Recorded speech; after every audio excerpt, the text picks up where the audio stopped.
Jika iman engkau tinggi, maka ujian engkau juga akan tinggi. Allah berikan ujian sesuai dengan keimanan engkau. Allah maha adil, maha bijaksana subhanahu wa ta'ala. Bayangkan engkau masalah naik pesawat. Engkau tidak tanya siapa yang menyetir pesawat, mana pilotnya, siapa namanya, dari kuliah apa dia lulus, dia dari keluarga bagaimana keadaannya, apakah dia bermain atau serius atau ini. Engkau tidak tanya semuanya. Kenapa? Engkau merasa aman. Faham? Yang menguasai dunia dan akhirat Allah. Dunia dan akhirat, semua hal yang terjadi di dunia, ketitipan Allah, takdir Allah, perbuatan Allah. Kenapa engkau tidak berserah diri kepada ketetapannya? Hakikat yang ketiga, bahwasanya seorang hamba mustahil cinta kepada Allah menguasai hatinya kecuali dia yang pertama min tadabburi kitabullah azza wa jalla. Cinta kepada Allah yang benar, bukan karena kita mengaku bahwa kita mencintai Allah. Jika ada ujian, menderita, maka protes, tidak rida.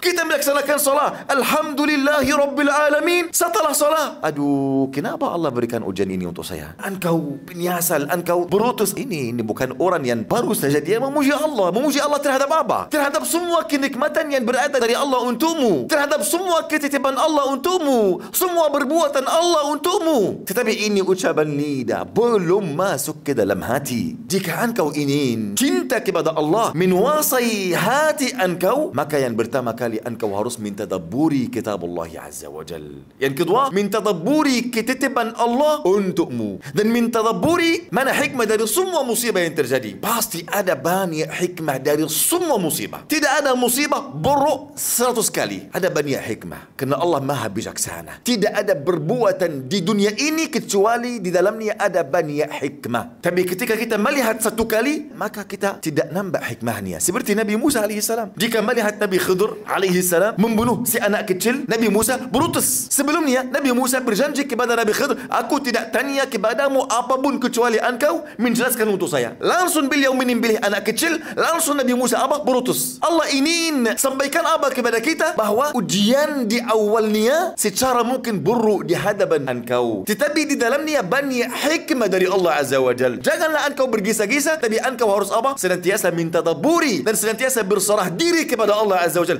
menakui, menyakini bahwasanya Allah itulah maha bijaksana, maha mengetahui segala sesuatu. Tidak ada perbuatan Allah azza wa jal di dunia ini sia-sia. Ketitipan Allah, takdir Allah subhanahu wa ta'ala, perbuatan Allah itu adalah maha mengetahui, maha bijaksana. Kata Allah azza wa jal, wallahu ya'lamu wa antum la ta'lamun. Allah maha mengetahui dan engkau tidak mengetahui. Semua hal yang terjadi untuk engkau ingat ayat ini, wallahu ya'lamu wa antum la ta'lamun. Allah maha mengetahui dan engkau tidak mengetahui.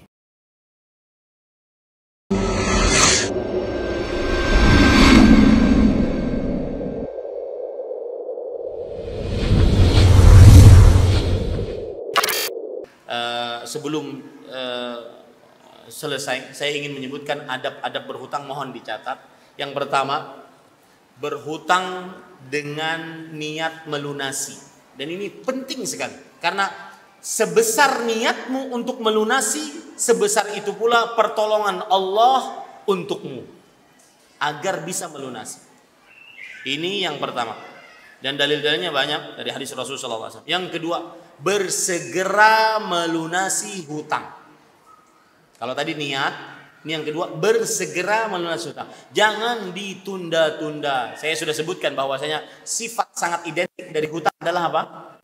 Menunda-nunda, mumatalah. Kemudian yang ketiga, menjamin hutang. Nah, jaminan ini agak panjang pembahasannya.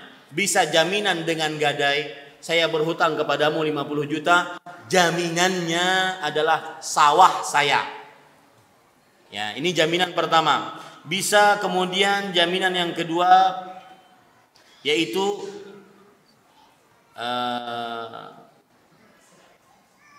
menjamin dengan penanggung hutang. Saya berhutang kepadamu 50 juta, kalau saya tidak sanggup bayar, nih yang nanggung hutangnya. Itu namanya menanggung hutang, jaminan dengan penanggung hutang. Jaminan yang ketiga yaitu dengan cara, ini panjang permasalahan fikih masalahnya, menjamin hutang dengan penulisan hutang. Penulisan hutang disebutkan dalam Al-Quran tadi, surat Al-Baqarah ayat 282. Faktubuh, tulislah kalau kalian berhutang. Ini jaminan yang ketiga, menjamin hutang dengan penulisan hutang. Jaminan yang keempat yaitu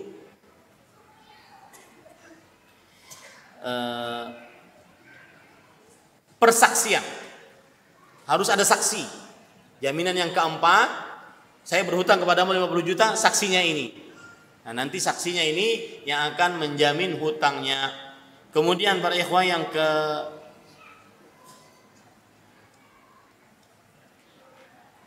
jaminan yang selanjutnya,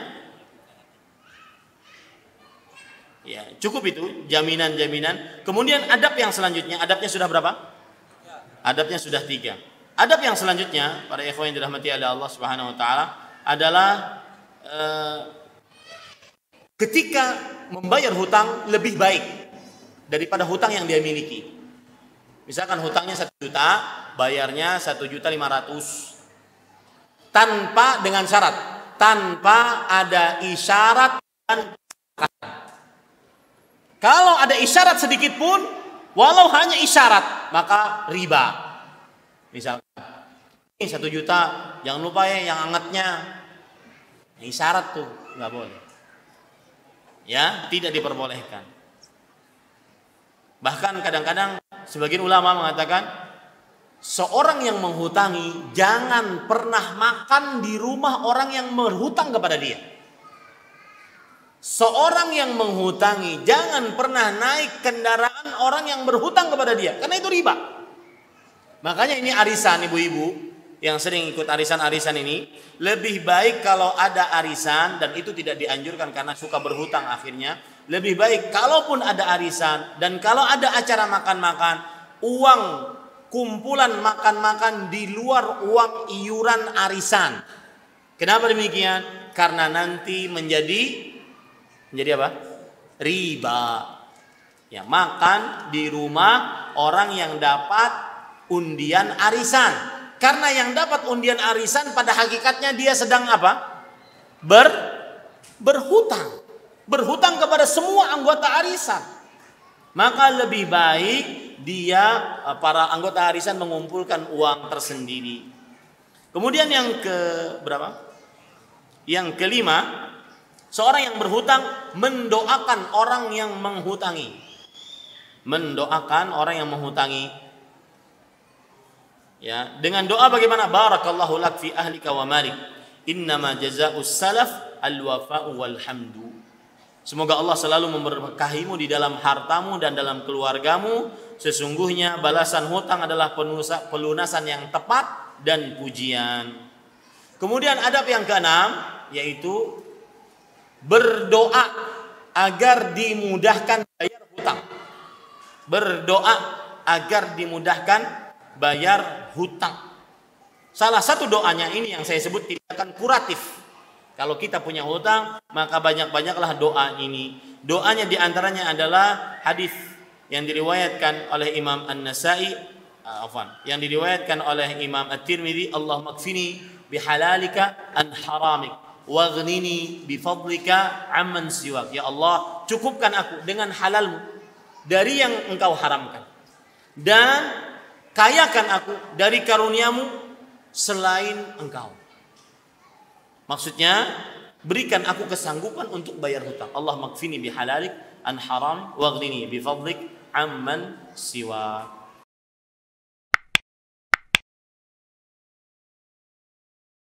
Bismillahi walhamdulillahi wassalatu wassalamu ala rasulillah wa ala alihi wa sahbihi wa man walah wa man ittaba'a hudah ila yauminal qiyamah. Amma ba'd. Kaum muslimin yang dirahmati oleh Allah Subhanahu wa taala, ada satu pertanyaan yang masuk di meja redaksi Bimbingan Islam. Apakah pakai susuk bisa membuat susah meninggal dunia? Pertanyaan ini saya yakin dia muncul karena memang ada banyak teori yang mengatakan di tengah masyarakat kita, ya, yang masih terpengaruh dengan unsur-unsur kegaiban yang tidak terarah, kemudian klenik, dan cerita khurafat dan seterusnya, yang menyatakan jika seseorang itu memiliki jimat, memasang susuk, atau memiliki aji joyo kawijayan, kesaktian, maka kelak dia ketika mati dia tidak akan bisa cepat meninggal dunia, tetapi kematiannya akan lama, sulit, susah. dan tidak berlangsung dengan mudah. Pertanyaannya, apakah benar keberadaan susu, jimat, atau kesaktian yang dimiliki seseorang itu bisa menunda datangnya kematian, yang menyebabkan kematiannya akan menjadi susah. Seharusnya sudah mati, tapi karena memiliki susu, matinya menjadi lebih lama. Jawabannya adalah tidak benar sama sekali berdasarkan firman Allah Subhanahu wa taala, "Wala yu'akhirallahu nafsan idza jaa ajaluha wallahu khabirum bima ta'malun." Dan Allah Subhanahu wa taala tidak akan pernah menunda kematian seorang manusia apabila telah tiba waktunya. Dan Allah Subhanahu wa taala Maha mengetahui apa yang kalian lakukan. Dan kalau kita membuka menilik beberapa kitab tafsir yang ada, ya qadarullah kemarin kita dimudahkan, ditakdirkan oleh Allah untuk membuka kitab tafsir As-Sam'ani berkaitan dengan ayat ini. Disebutkan di sana, ai la yataqaddamu wa la yata'akhkharu idza ja'al ajalu. Maknanya kematian itu tidak akan pernah yataqaddam, tidak akan pernah maju waktunya. Wa la yata'akhkhar, dan tidak akan pernah mundur waktunya. Idza ja'al ajalu, apabila kematian itu telah datang. Mau seseorang memiliki susu, mau seseorang tidak memiliki susu, kalau sudah tiba waktunya maka dia akan mati. Dan keberadaan si susu ini tidak akan bisa menunda datangnya kematian.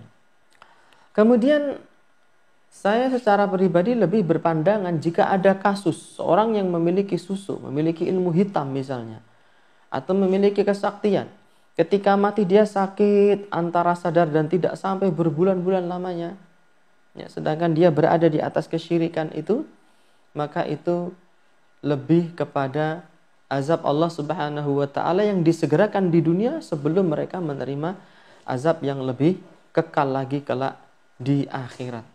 Sehingga kami memandang kejadian tadi lebih kepada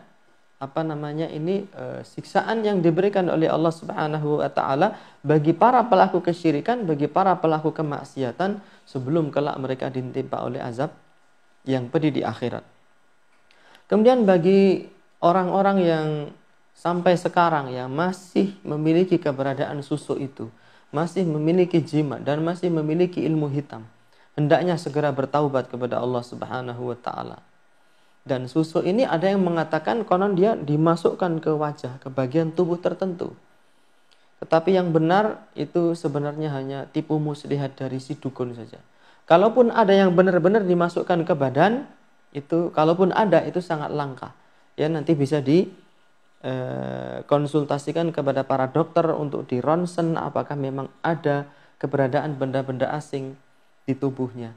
Adapun jika tidak, maka ia cukup bertaubat kepada Allah Subhanahu wa taala, kemudian melaksanakan amal-amal yang wajib, yang sunnah, membentengi diri dengan zikir pagi dan petang dan seterusnya, kemudian bertaubat kepada Allah Subhanahu wa taala.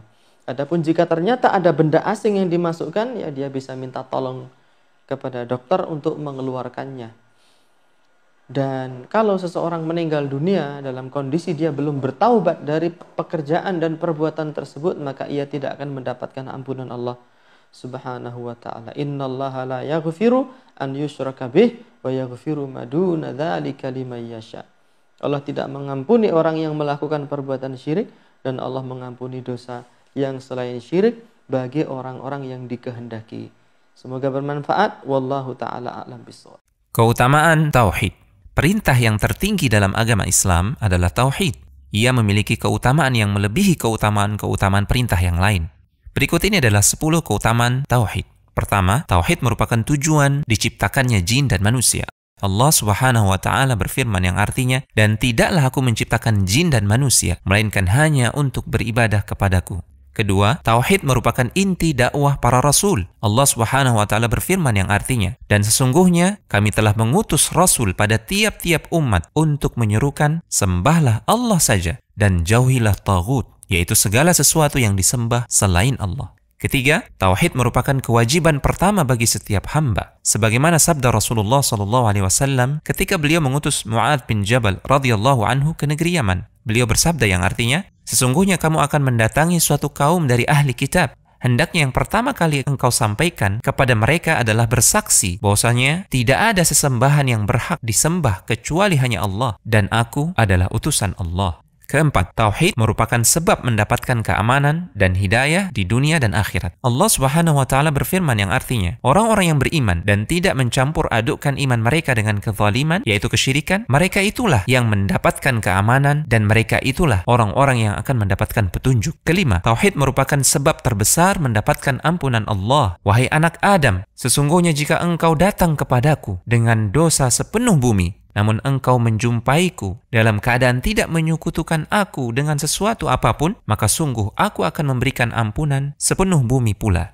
Keenam, tauhid merupakan sebab mendapatkan kehidupan yang baik dan sebab dihilangkannya kesedihan serta kesulitan dari seseorang. Allah Subhanahu wa taala berfirman yang artinya, barang siapa yang mengerjakan amal saleh, baik laki-laki maupun perempuan dalam keadaan beriman, maka pasti akan kami berikan kepadanya kehidupan yang baik dan akan kami beri balasan kepada mereka dengan pahala yang lebih baik dari apa yang telah mereka kerjakan. Ketujuh, tauhid merupakan penentu diterimanya atau ditolaknya amal seseorang. Allah Subhanahu wa taala berfirman yang artinya, dan sesungguhnya telah diwahyukan kepadamu dan kepada nabi-nabi sebelummu, jika kamu mempersekutukan Allah, niscaya akan terhapuslah amalmu dan tentulah kamu termasuk orang-orang yang merugi. Kedelapan, tauhid merupakan sebab mendapatkan kemenangan dan kejayaan. Allah Subhanahu wa taala berfirman yang artinya, dan Allah telah menjanjikan kepada orang-orang yang beriman di antara kamu dan mengerjakan amal-amal saleh bahwa Dia sungguh akan menjadikan mereka berkuasa di bumi sebagaimana Dia telah menjadikan orang-orang yang sebelum mereka berkuasa, dan sungguh Dia akan meneguhkan bagi mereka agama yang telah diridhoinya untuk mereka, dan Dia benar-benar akan merubah keadaan mereka sesudah mereka berada dalam ketakutan menjadi aman. Mereka tetap beribadah kepadaku dengan tidak mempersekutukan aku dengan sesuatu apapun, tetapi barang siapa yang tetap kafir sesudah janji ini, maka mereka itulah orang-orang yang fasik.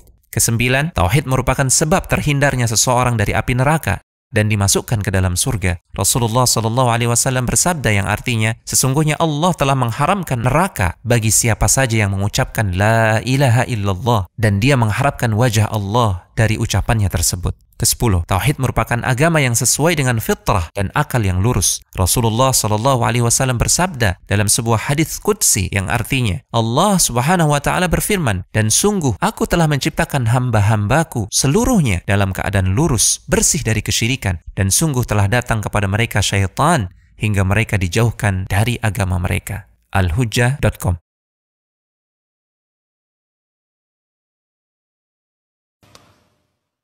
Allah pada diri kita ini keyakinan kufur. Allah menyatu pada manusia.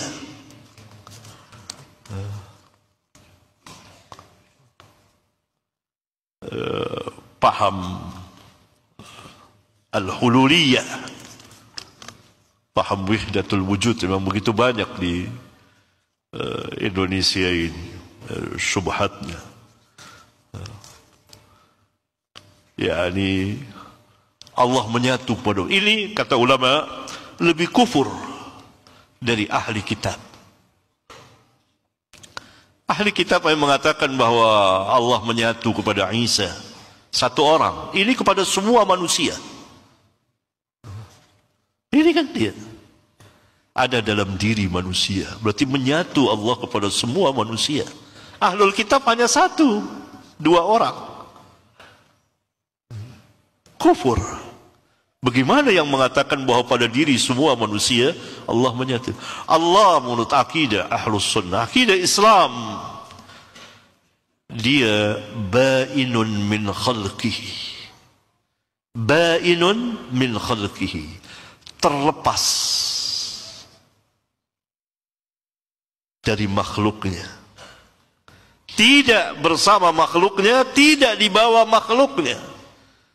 Allah Subhanahu wa taala memberitahukan. Kalau Allah Subhanahu wa taala tidak beritahukan, maka kita tidak tahu, manusia tidak tahu. Allah memberitahukan bahwa dia istiwa 'alal 'arsy.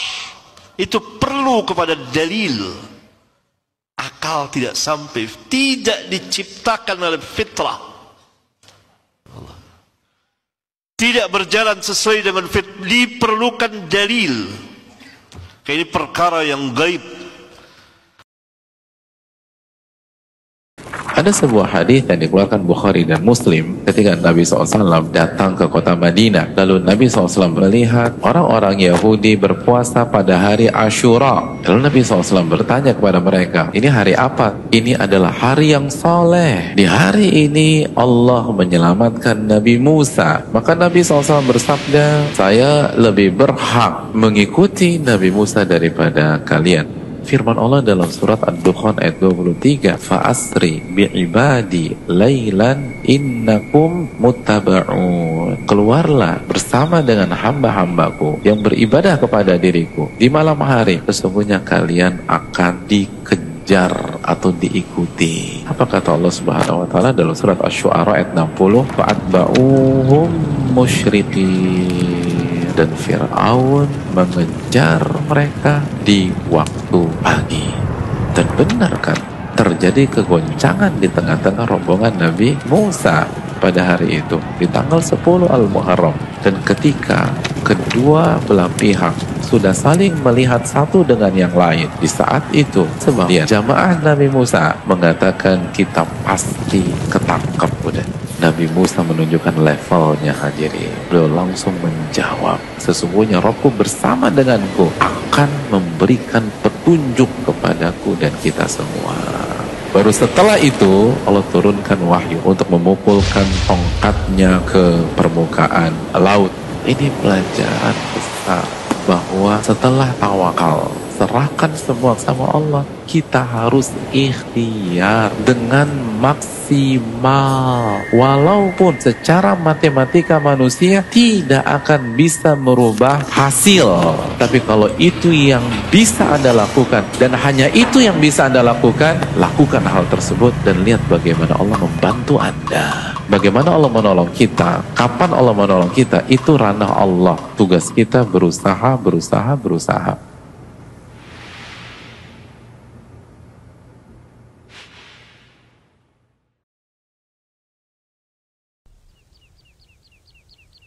Kunci-kunci rezeki yang telah dijanjikan oleh Allah sebagai berikut. Yang pertama adalah doa, di mana Allah telah menegaskan di dalam hadis qudsi yang mengatakan, setiap kalian adalah lapar, kecuali yang aku beri makan. Mintalah makan kepadaku, maka aku akan berikan makan itu.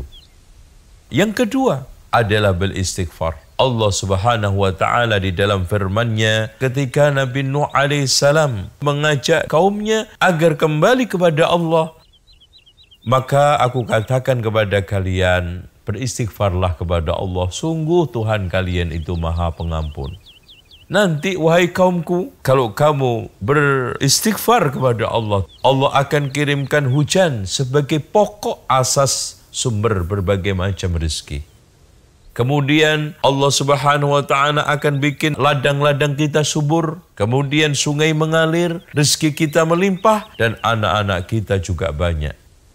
Kemudian taubat. Allah Subhanahu wa taala di dalam firman-Nya, taubat itu mendatangkan rezeki. Kunci yang keempat adalah bersyukur kepada nikmat Allah. Allah Subhanahu wa taala menegaskan di dalam ayat-Nya, syukur itu akan menambahi nikmat. Kunci rezeki yang kelima adalah beriman dan bertakwa. Allah Subhanahu wa taala menegaskan, kalau seandainya penduduk negeri ini beriman dan bertakwa, maka aku akan bukakan keberkahan dari atas langit dan juga kami akan alirkan keberkahan dari bawah bumi. Langkah yang keenam adalah berikhtiar dan bertawakal kepada Allah Subhanahu wa taala. Allah Subhanahu wa taala menegaskan, barang siapa yang bertawakal kepada Allah, Allah pasti akan mencukupinya. Langkah yang ketujuh, rajin ibadah dan istiqamah. Allah Subhanahu wa taala di dalam hadis qudsinya mengatakan, wahai hambaku, konsentrasilah kamu ibadah kepadaku. Aku akan penuhi dadamu dengan kecukupan dan aku tutupin kemiskinan kamu. Yang kedelapan, mengiringi haji dengan umrah. Rasulullah Shallallahu Alaihi Wasallam menegaskan kepada kita, ikutilah haji dan umrah susul menyusul. Karena keduanya itu akan melenyapkan kemiskinan dan dosa seperti melenyapkannya kotoran besi, emas, dan perak.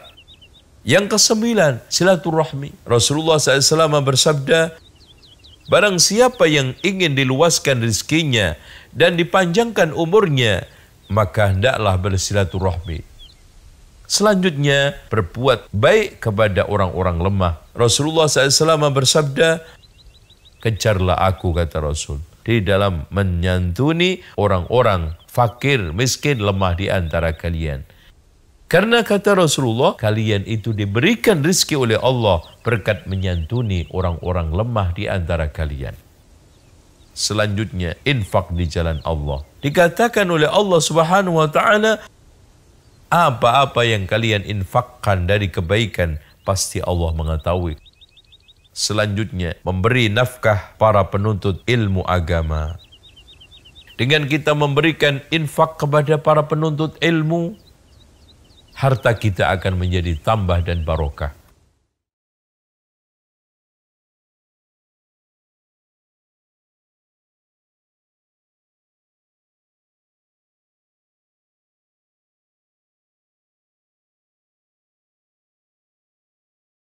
Dibikin bingung sama dunia, umur sudah kepala 4, umur sudah kepala 5, umur sudah kepala 6, belum punya rumah, masih ngontrak, nggak punya mobil motor. Hei, itu dunia yang bakal kita tinggalkan. Harusnya kita bingung sama diri kita. Udah usia begini kita belum bisa baca Quran, tuh. Belum hafal nama-nama Allah, belum ngerti tentang tauhid, belum paham pembatal-pembatal keislaman, belum paham tentang syarat la ilaha illallah. Takut harusnya.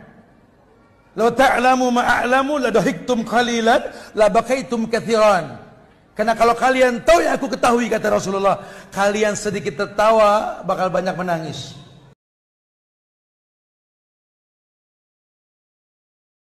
Mulai dari detik-detik ketika dia akan mati. Bagaimana detik-detik orang akan mati? Dia melihat malaikat yang sangat banyak, duduk sejauh mata memandang. Itu orang mau meninggal gitu tuh, Pak. Tapi dia sudah nggak bisa interaksi lagi dengan kita di saat-saat seperti itu. Dia nampak malaikat turun dan duduk di sekitar dirinya sejauh mata memandang. Ada kita di situ. Namun kita nggak lihat. Saya ingin mengatakan begini.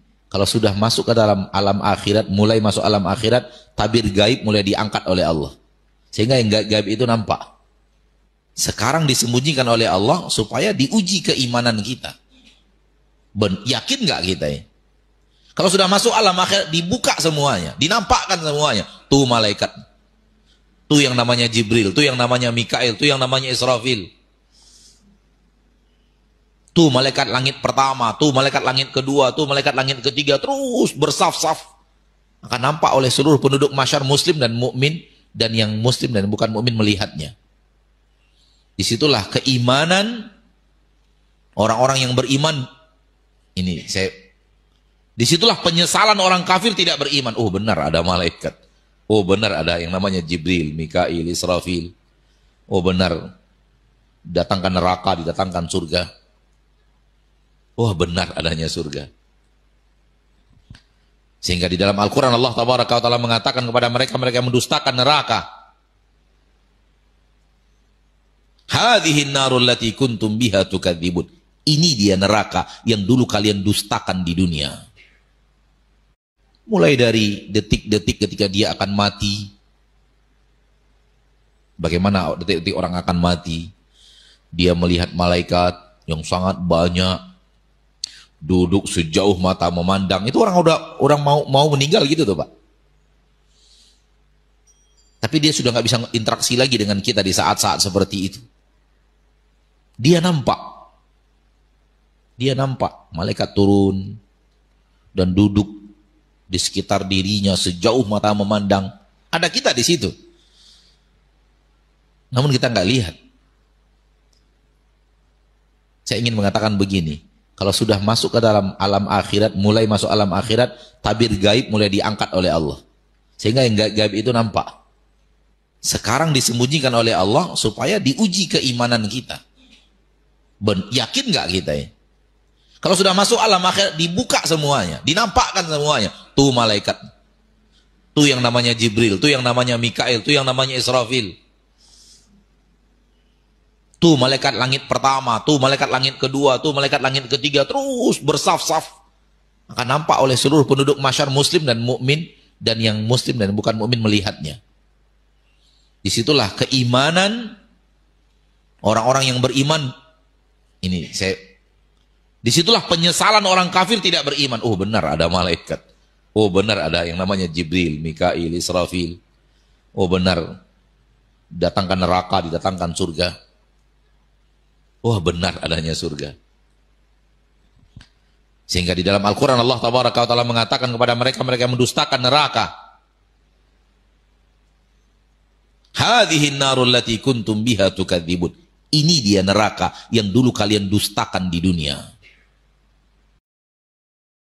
Para sahabat pun semangat berpuasa tanggal 10 Al-Muharram. Sebagaimana dibawakan oleh Al-Aswad bin Yazid, kata beliau, aku tidak pernah melihat seorang pun yang lebih semangat mengajak orang berpuasa di tanggal 10 Al-Muharram seperti semangatnya Ali bin Abi Thalib dan Abu Musa Al-Asy'ari. Sampai-sampai Abdullah bin Abbas radhiyallahu ta'ala anhuma itu berpuasa Asyura walaupun sedang safar. Bagi kita-kita yang punya schedule traveling, urusan kerjaan dan lain sebagainya, ini tidak menjadi halangan bagi kita untuk berpuasa pada tanggal 10 Al-Muharram, kecuali mungkin lagi sakit atau bisa membuat aktivitas safar kita bermasalah, itu perkara lain.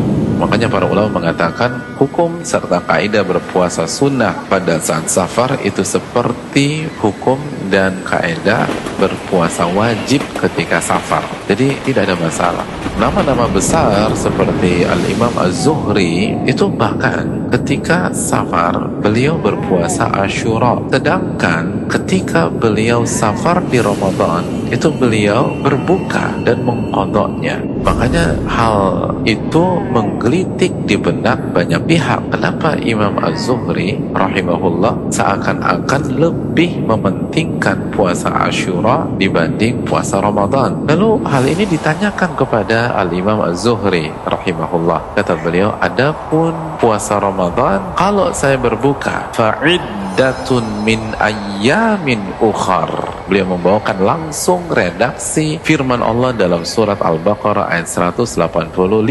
Allah berfirman, kalau Anda berbuka, Anda bisa ganti di waktu-waktu lain selain Ramadan. Adapun puasa Asyura, kalau saya nggak puasa, saya nggak bisa menggantinya. Artinya nggak ada ayat tentang itu. Beda dengan Ramadan. Maksimalkanlah kebersamaan kita dengan tanggal 10 Al-Muharram dengan berpuasa sunnah Asyura, dan ini menghapuskan dosa 1 tahun ini.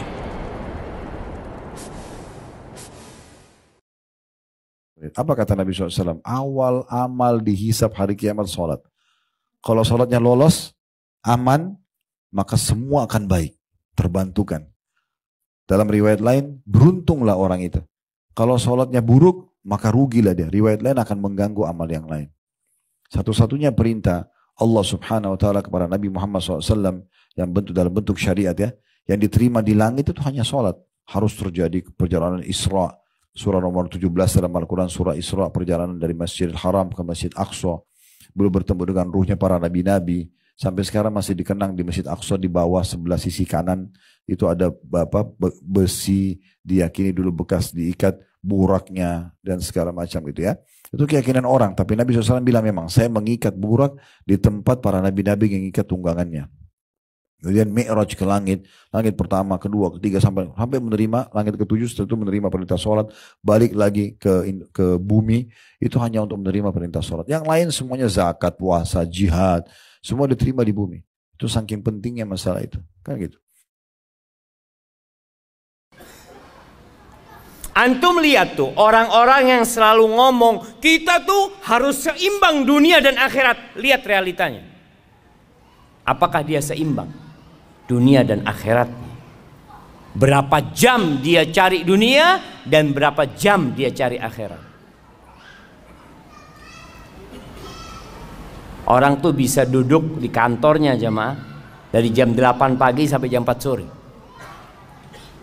Duduk kajian ba'dal maghrib Setiap berapa menit lihat jam. Kok nggak selesai kajian subhanallah. Ini baru mulai gitu jemaah. Jadi kalau mau bicara seimbang, antum harus seimbang beneran. Antum cari dunia 8 jam, cari akhirat 8 jam. Bisa. Berat kayaknya Ustaz. Paling enggak yang wajib-wajib aja lah Ustaz kata dia. Nah, tuh banyak orang yang awalnya ngomong seimbang, terakhir dia wajib-wajib doang sudah jamaah. Padahal kalau urusan kerjaan dunia lembur dia kerjakan jamaah. Bisa lembur sampai besok siap. Yang penting ada fulusnya. Tidak ada urusan dia jamaah. Siap kajian sampai subuh. Besok kerja Ustaz. Insya Allah. Lembur untuk akhirat itu nggak siap jemaah. Karena apa? Nggak ada fulusnya. Antaranya hadis Nabi SAW yang mulia. Perhatikan baik-baik kata Nabi SAW. Siapa yang membaca Subhanallah, Subhanallah saja 100 kali sebelum terbit matahari, dia akan dapat, nanti ada fadilahnya. Dan kalau dia baca juga di sore hari sebelum terbenam matahari, juga akan dapat keutamaan yang sama, yaitu seperti atau lebih baik daripada memiliki 100 ekor unta. Membaca subhanallah 100 kali habis subuh, 100 kali habis asar, sebelum terbit dan sebelum terbenam matahari, lebih baik daripada 100 ekor unta. Dan siapa yang membaca alhamdulillah 100 kali sebelum terbit matahari, 100 kali sebelum terbenam matahari, dan ini sebentar sekali, saya pernah hitung kurang lebih 1 menit saja atau 1,5 menit sudah selesai. Siapa yang baca alhamdulillah 100 kali sebelum terbit dan sebelum terbenam matahari, lebih baik daripada memiliki 100 ekor unta untuk berjihad di jalan Allah. Dan siapa yang membaca Allahu Akbar 100 kali sebelum terbit matahari dan 100 kali sebelum terbenam matahari, maka dia akan memiliki lebih baik daripada membebaskan 100 orang budak. Dan siapa yang membaca la ilaha illallah wahdahu la syarikalah lahul mulku wa lahul hamdu wa huwa ala kulli syai'in qadir 100 kali sebelum terbit dan sebelum terbenam matahari, maka dia akan datang pada hari kiamat membawa pahala. Tidak ada orang yang menyamai dia kecuali orang yang berbuat seperti dia atau lebih. Teman-teman sekalian, sebagai seorang muslim kita punya 6 rukun iman, dan rukun iman yang kelima yaitu iman tentang hari kiamat. Dan ini satu paket, wajib kita yakini dari prosesi kematian yang semua akan datang kepada kita, sesehat apapun badan kita, ya, sesehat apapun lingkungan, makanan dan minuman yang kita jaga, olahragawan, semuanya pada saat ajal datang akan meninggal. Dan sudah ada, mungkin bisa kita bahasakan, miliaran manusia yang sudah meninggal sebelum kita. Mungkin jauh lebih tampan, lebih cantik, lebih kaya, lebih pintar, lebih segala-galanya. Siapa yang tidak mengetahui tentang Fir'aun dan Namrud, dua raja yang terkenal dengan kelebihan fisik, kekayaan, harta, keturunan dan seterusnya, tapi akhirnya meninggal juga. Itu juga dengan banyak olahragawan, ya, Bruce Lee, siapa yang tidak kenal, ahli bela diri, meninggal juga. Begitu juga dengan orang-orang yang beriman kepada Allah Subhanahu wa taala, para nabi-nabi, para sahabat yang memang mereka mengikuti panduan Allah Subhanahu wa taala juga meninggal. Begitu juga dengan kita. Jadi jangan selalu lalai dan menganggap diri kita, oh karena badan saya masih sehat, saya mungkin belum mati. Padahal sebenarnya setiap saat bisa saja dia sakit, bisa stroke, bisa ditabrak, bisa dibunuh oleh orang, bisa kena gempa bumi, bisa segala macam hal yang mendatangkan kematian datang, atau mungkin lagi duduk saja. Saya sering mengingatkan teman-teman kalau ada waktu untuk melihat YouTube, jangan hanya tontonan-tontonan yang justru melemahkan iman, tapi bagaimana tonton yang bisa menambah iman. Di antaranya coba ketik tentang masalah mati tiba-tiba misalnya. Bukan untuk menakut-nakuti diri, tapi untuk menyadari kalau ini adalah sebuah fakta. Kematian itu sebuah fakta dan dia sangat misterius, kita nggak tahu kapan datang. Cuma Nabi SAW sudah menyampaikan kepada kita, kalau Allah ingin merenggut nyawa seorang hamba, maka Allah akan di satu tempat, maka Allah akan membuat dia punya hajat di tempat itu. Jadi pasti dia akan mati di waktu itu, di tempat itu, bagaimanapun keadaannya. Apakah dia meninggal di udara di atas pesawat dengan meledak, atau kecelakaan pesawat, atau mungkin di darat dengan kecelakaan kendaraan, atau lagi sakit parah di rumah sakit dan mungkin tidak sadar, atau mungkin lagi makan di meja makan, lagi duduk ngobrol sama temannya, dan segala macam hal, keadaan yang kita sudah tidak asing lagi, bisa kita lihat fenomena dalam kehidupan manusia ini. Di dalam surah Al-Mu'minun, surah nomor 23 ayat 115. Kalau teman-teman nanti buka Al-Quran di saat lagi tadabbur, lagi merenungi makna-maknanya di rumah, bisa dibaca Al-Mu'minun surah nomor 23 dari ayat 99 sampai 115. Tapi kita akan coba baca 115 yang Allah mengatakan, "Afahasibtum annama khalaqnakum abathan wa annakum ilaina la turja'un?" Apakah kalian mengira wahai para manusia, kami ciptakan kalian sia-sia? Ada di muka bumi ini omong kosong aja, buang-buang waktu, tidak ada yang bermanfaat, bisa dikerjakan, malah melakukan pelanggaran-pelanggaran yang Allah larang. Dan kalian mengira kalian tidak akan kembali kepada kami, tidak akan diminta pertanggungjawaban? Itu nggak mungkin. Ya. Ibnu Qayyim al-Jauzi rahimahullah berkata, makna daripada ayat ini, apakah kalian diciptakan tanpa ada maksud dan hikmah, tidak untuk beribadah kepada Allah, dan juga tanpa alasan dan balasan dari sisinya? Kan betapa nihilnya kehidupan teman-teman. Kalau kita baik sama orang tua kita baik sama tetangga, kita suka memberi, ya, kita senyum dengan orang, kita berbuat baik, lalu tidak dapat balasannya, kan nihil sekali gitu ya, kayak hampa kehidupan. Atau kita berbuat jahat, kita kejam sama orang, zalim dengan bawahan kita misalnya karena kita punya power, atau pemimpin pada masyarakatnya, lalu tidak dihukum, itu kan berarti aneh sekali ya. Allah berfirman mengatakan, "Wa may ya'mal mithqala dzarratin khairan yarah." Ketahuilah, siapa saja di antara kalian berbuat satu kebaikan seperti biji sawi, akan diperlihatkan dan akan terima balasannya. Wa may ya'mal mithqala dzarratin syarran yarah. Siapa yang berbuat seperti biji sawi dari keburukan juga akan diperlihatkan dan akan dihukum kepadanya. Semua teman-teman sekalian, nikmat yang teman-teman rasakan, misalnya kita makan makanan enak, kita minum, istirahat, kita pakai baju yang enak, ini semua miniatur surga, balasan nanti yang abadi di akhirat. Semua yang kita rasa nggak enak, gangguan orang, atau mungkin kita pernah keseleo, atau pernah kena beling kakinya, atau apa, itu adalah miniatur siksaan neraka. Itu akan ada. Kita kalau kerja, kita kerucutkan supaya lebih kita pahami poin ini. Kalau kita kerja di satu perusahaan, bukankah seseorang yang patuh dan melaksanakan tugas dengan baik sebagai staf akan dapat bonus dan gajinya? Bukankah sebaliknya, orang-orang yang membangkang, telat datang, gak mau kerjakan pekerjaan akan kena hukuman? Itu realita depan mata kita. Nah begitulah sebenarnya, itu kecilnya. Lingkup lebih besarnya akan ada. Ada yang akan menilai dan akan memberikan balasan terhadap perbuatan kita. Karena kalau tidak, manusia tidak akan bergerak. Kalau dia kerja ternyata gak ada balasannya, mungkin dia tidak akan semangat untuk kerja. Atau kalau orang berbuat pelanggaran, mengganggu orang lain, mengambil yang bukan haknya, lalu tidak ada hukumannya, mungkin kriminal akan di mana-mana. Tidak akan ada ketenangan kita rasakan. Nah ini semua menggambarkan kepada kita.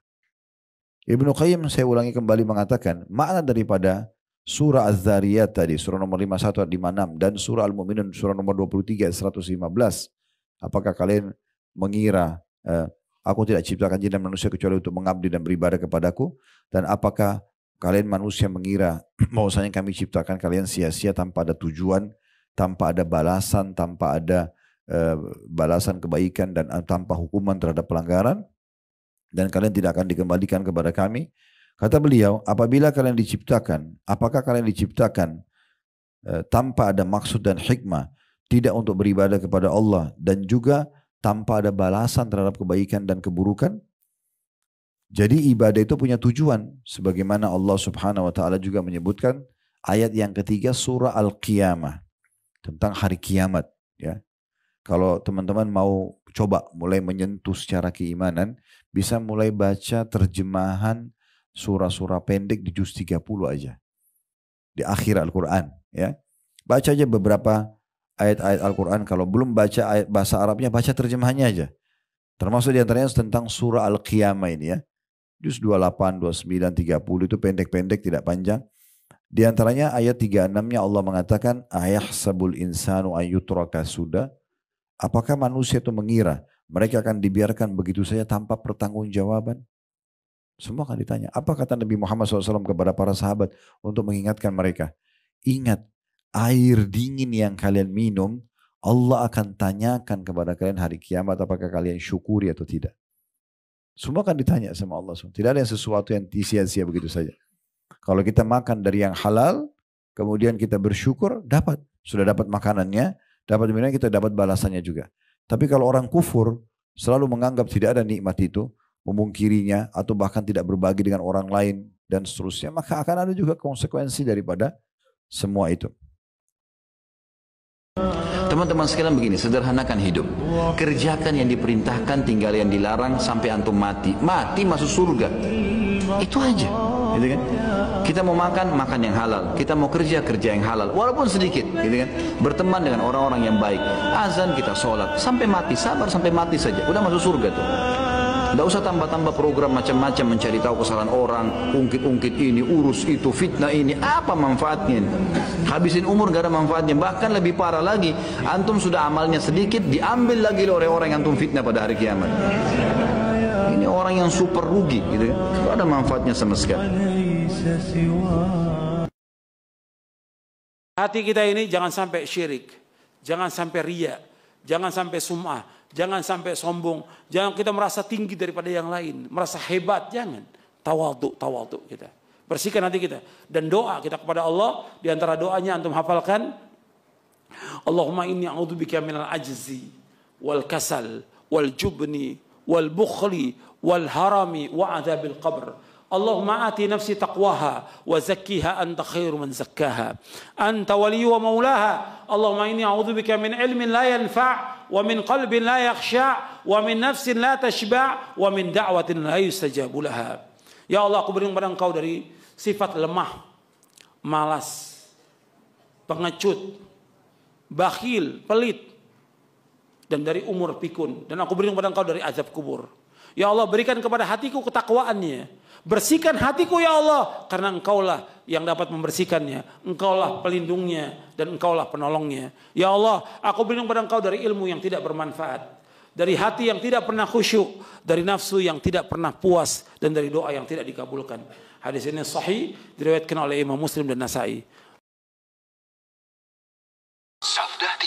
Bagaimana cara sholat wanita yang sedang istihadhah? Wanita yang sedang istihadhah, itu darahnya terus-menerus keluar padahal itu bukan haid, maka dia pertama wajib berwudu setiap kali mau sholat. Wajib berwudu setiap kali mau sholat.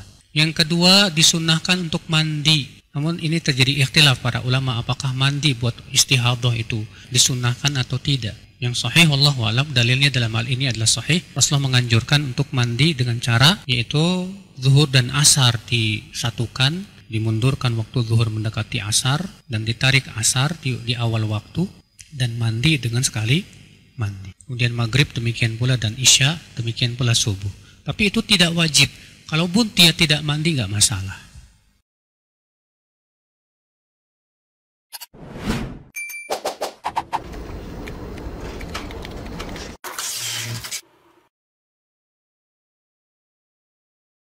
Penyakit malas beribadah ini adalah sifat orang munafik. Sebagaimana yang Allah sebutkan dalam surat An-Nisa ayat 142. Orang-orang munafik itu apabila mereka berdiri untuk sholat, mereka berdiri malas-malasan. Dan mereka hanya sekedar ingin mempertontonkan sholat mereka kepada orang atau riya. Dan mereka tidak mengingat Allah di dalam sholat mereka kecuali sedikit. Di dalam hadis Rasulullah SAW juga bersabda, itu sholatnya orang munafik. Itu sholatnya orang munafik. Itu sholatnya orang munafik. 3 kali beliau katakan. Seperti apa sholat munafik dalam hadis? Dia santai-santai saja, padahal sudah masuk waktu asar. Dia nggak bersegera untuk sholat. Santai-santai saja dia. Malas-malasan. Nanti sudah dekat waktu maghrib, sudah mau tenggelam matahari, sudah berada di 2 tanduk setan, baru dia cepat-cepat berdiri, lalu mematuk 4 kali. Maksudnya sholatnya cepat sekali, mengejar waktu, nggak khusyuk lagi. Dia tidak mengingat Allah dalam sholatnya kecuali sedikit. Satu pelajaran terkait bagaimana adab ketika sholat berjamaah.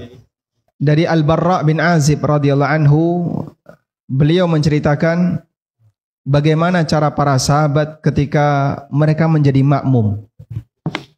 Dalam sholat kita perlu untuk bersabar.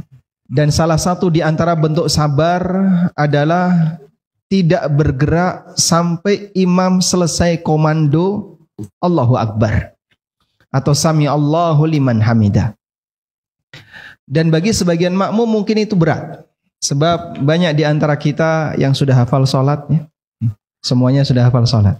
Karena itu adalah gerakan refleks, gerakan otomatis, sehingga kadang imam belum selesai membaca surat Inna syani'aka huwal abtar, itu belum selesai sudah lepas tangan. Ngapain? Ancang-ancang mau ruku. Loh Bapak kenapa ancang-ancang? Saya kan tahu Mas, setelah ini pasti ruku. Semua juga tahu Pak. Coba kita baca hadis dari Al-Barra bin Azib. Beliau menceritakan hadis sahih riwayat Bukhari. Kana Rasulullah sallallahu alaihi wasallam idza qala sami Allahu liman hamidah. Nabi sallallahu alaihi wasallam ketika beliau mengucapkan sami Allahu liman hamidah, lalu beliau i'tidal, maka para makmum ikut i'tidal. Kemudian beliau bertakbir sujud. Lam yahni ahadun minna dhahrahu. Gak ada satupun di antara kami para makmum yang menekuk punggungnya hatta yaqa'an nabiyyu sallallahu alaihi wasallam sajida. Sampai Nabi sallallahu alaihi wasallam selesai sujud sempurna. Thumma naqa'u sujudan ba'dahu, baru setelah itu kami ikut sujud. Subhanallah. Inilah adab yang selayaknya dilakukan oleh makmum, sehingga agar dia tidak melakukan gerakan yang membarengi imam, maka tunggu imam selesai sujud, dalam arti sudah berada di posisi sujud sempurna, baru makmum bergerak. Tapi kalau kemudian makmumnya baru mendengar Allah, imamnya Allah, makmum sudah bergerak, nanti jadinya gerakannya seragam. Nanti gerakannya membarengi imam, dan membarengi imam ini tindakan terlarang dalam sholat jamaah. Makmum itu bukan membarengi imam, tapi mengikuti imam. Allah sudah bergerak belum? Tunggu dulu sampai selesai akbar. Begitu imam selesai akbar, kita semuanya sebagai makmum baru bergerak. Sehingga jangan bergerak ketika imam baru mengucapkan Allah, ya. Bisa jadi Allahnya panjang karena imamnya sudah berusia lanjut, ya. Begitu naik dari sujud ke rakaat berikutnya semu boyoan, Pak, ya. Nah. Allah panjang sekali. Itu kalau makmumnya ikut bergerak, yang lebih mudah dahulu imam dia. Imamnya baru dalam proses naik, dia sudah tegak. Dan ketika mendahului imam bisa menyebabkan sholat jadi batal.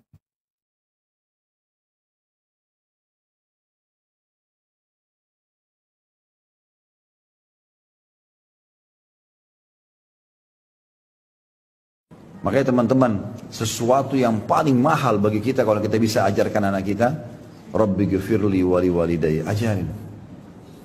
Anak-anak saya kalau mau tidur, baca enak, Rabbi ghfirli wali walidayya warhamhuma kama rabbayani shaghira. Terjemahannya ya, artinya mereka hafal. Jadi kalau mau tidur baca doa mau tidur, baca doa untuk kedua orang tua. Baca doa mau tidur ya, doa mau tidur ikut anak-anak. Nanti kita terjemahkan baca. Doa untuk orang tua. Itu saya sudah luar biasa, itu emas itu. Karena kalau mereka amalkan dalam keseharian, nanti pada saat kita meninggal pun itu peninggian derajat buat kita di surga. Jadi jangan ajarin anaknya dandut, ya. Nyanyi ini, nyanyi itu. Istighfar, zikir, doa buat orang tua. Yang ketawa tahu diri lah ya. Rasulullah mengatakan, man nafasa an muslimin kurbatan min kurabid dunya.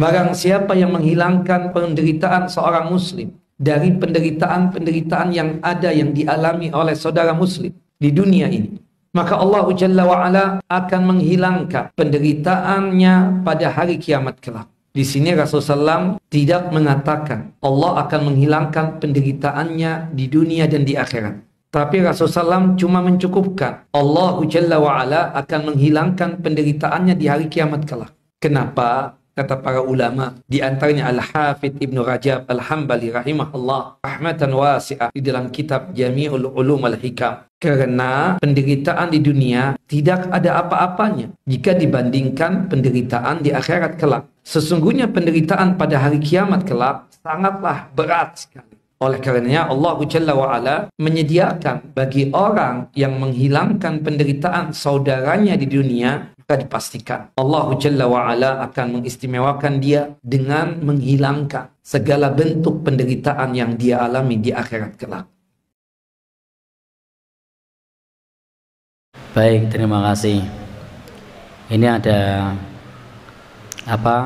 pertanyaan tentang membaca Al-Quran di kuburan atau di pemakaman saat ziarah kubur. Baik, untuk membaca Al-Quran saat ziarah kubur itu tidak kita jumpai dari Nabi maupun para sahabat Rasulullah SAW. Dalam hadis yang sahih tidak kita jumpai membaca Al-Quran di kuburan. Yang ada justru isyarat kepada kita agar membaca Al-Quran di rumah supaya rumahnya tidak seperti kuburan. La taj'alu buyutakum maqabiro. Jangan jadikan rumah-rumah kalian seperti kuburan. Jadi Nabi ketika menganjurkan para sahabat membaca Al-Quran, Nabi mengatakan jangan jadikan rumah-rumahmu seperti kuburan. Disinilah kemudian bahwa membaca Al-Quran di kuburan ini hukumnya makruh. Membaca Al-Quran di kuburan ini hukumnya makruh. Meskipun kalau kita mencari pendapat para ulama yang membolehkan ada. Contohnya misalnya Imam An-Nawawi di dalam Al-Adhkar itu menyebutkan bahwa salah satu yang dianjurkan ketika ziarah kubur itu adalah membaca Al-Quran.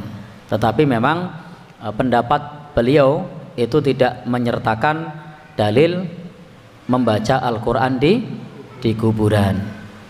Dan dalam hal ini kita memilih pendapat bahwasanya tidak disyariatkan membaca Al-Quran di kuburan, lebih dekat kepada hukum makruh, Tetapi kalau kita mau membaca Al-Quran, maka bisa membaca Al-Quran di rumah. Silahkan kalau di rumah mau membaca Al-Quran. Nah, di kuburan apa yang bisa kita lakukan? Kita bisa mendoakan. Jadi kita bisa mendoakan orang yang meninggal dunia tersebut agar mendapatkan ampunan dari Allah. Atau kalau orang tersebut baru dikuburkan, maka kita bisa memohonkan kepada Allah keteguhan. Allahumma tsabbithu, ya Allah berikan keteguhan kepadanya. Maka minimal ketika mengantarkan jenazah di pemakaman, yang bisa kita baca adalah Allahumma gfir lahu, Allahumma tsabbithu, ya Allah ampuni dia, ya Allah teguhkan dia. Lalu bagaimana kalau kemudian di situ ada rombongan berjamaah ziarah kubur? Lalu kemudian di situ dianjurkan untuk membaca zikir bersama-sama, membaca Al-Quran bersama-sama. Insya Allah di negeri kita ini dalam hal perbedaan pendapat, saling menghormati, berlapang dada itu sudah biasa. Jadi dalam dunia nyata di negeri kita ini sudah terbiasa berlapang dada dengan perbedaan pendapat. Maka kalau pendapat kita tidak membaca Al-Quran di situ, biarkan saja saudara kita yang lain membaca, sementara kita tidak membaca. Insya Allah dalam hal ini berlapang dada sudah biasa. Itu di dalam dunia nyata. Yang kadang garang itu kalau di sosmed. Nah, kalau di sosmed itu perbedaan pendapat itu seolah-olah menjadi sesuatu yang diperuncing, diperdebatkan, timbul cacian makian. Tapi dalam dunia nyata saya tidak menjumpai cacian makian itu. Jadi orang yang ziarah kubur yang di sana membaca Al-Quran juga tidak mencaci maki yang hanya sebatas mendoakan. Orang yang mendoakan juga tidak mengatakan kepada orang yang membaca Al-Quran dengan tuduhan-tuduhan miring. Intinya di dalam masalah ini ketika kita berpegang pada satu pendapat yang menurut kita adalah pendapat yang kuat, maka tinggal diamalkan saja. Insya Allah di masyarakat kita sudah bisa berlapang dada dengan perbedaan dalam dunia nyata. Kalau kemudian soal dirasani di belakang itu kita tidak dengar, tidak usah terlalu dipikirkan terlalu dalam karena kita tidak mendengarkan. Demikian pula kalau di sosmed ya abaikan saja. Ketika kita posting dakwah lalu dikomentari dengan komentar-komentar yang miring, tidak usah dibaca. Termasuk ini postingannya yang ada di sosmed yang diposting oleh admin, oleh relawan ini, saya pribadi cenderung untuk tidak membaca komentarnya, sehingga dikomentari apa ya saya tidak tahu. Kenapa? Karena memang kadang-kadang seseorang itu mengungkapkan sesuatu lewat tulisan itu lebih mudah, lebih diungkapkan dengan unek-uneknya, semua bisa diungkapkan tanpa berpikir panjang.